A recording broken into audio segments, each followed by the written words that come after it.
biodiversité, il y a de biologique.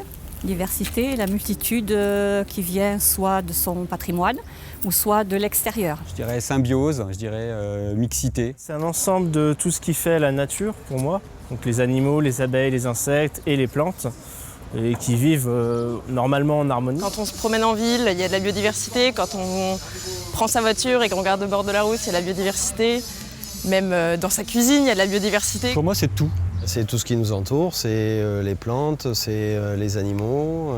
On est des animaux comme les autres, avec certaines qualités, et qu'on fait partie de la nature. Je pense que c'est quelque chose qui est vraiment partout et dont les gens n'ont pas forcément conscience. C'est une chance d'en avoir, mais j'ai peur qu'elle se rétrécisse un petit peu au fil du temps, pour différentes raisons.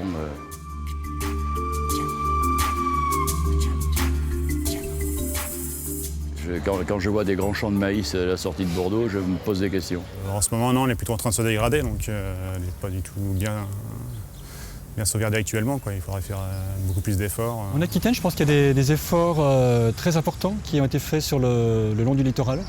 Je pense qu'il y a des efforts qui sont faits.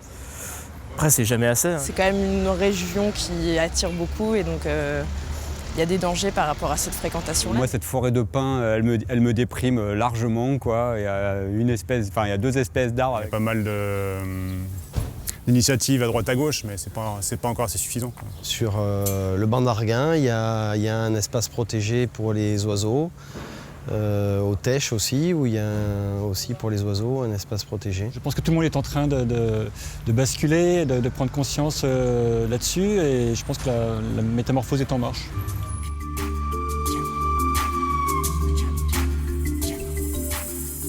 J'habite dans une maison en bois qui est dans un lotissement, mais proche d'une forêt. On n'a pas de barrière, donc on a tous les animaux qui peuvent passer. J'ai installé un jardin avec plein de végétaux à fleurs pour attirer les abeilles ou les autres insectes. J'ai eu un mur végétal chez moi, donc en ville, en plein cœur de ville, sans jardin, j'avais un espace vert où j'avais des plantes qui étaient venues se mettre là de manière sauvage.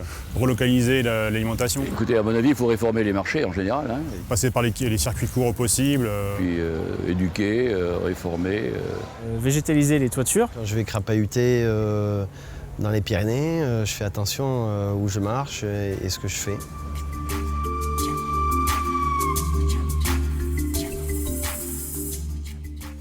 Ça doit toucher quand même pas mal de structures, ne serait-ce que le jardin botanique, le jardin public. Il y a des associations qui existaient, il y avait la CEPANSO, je ne sais pas si ça existe toujours. Les associations de défense de la nature, la CEPANSO, la Ligue de protection des oiseaux font un boulot remarquable. Je ne sais pas si la Surfrider participe peut-être un peu à ça aussi. Il doit y avoir Greenpeace aussi, je pense.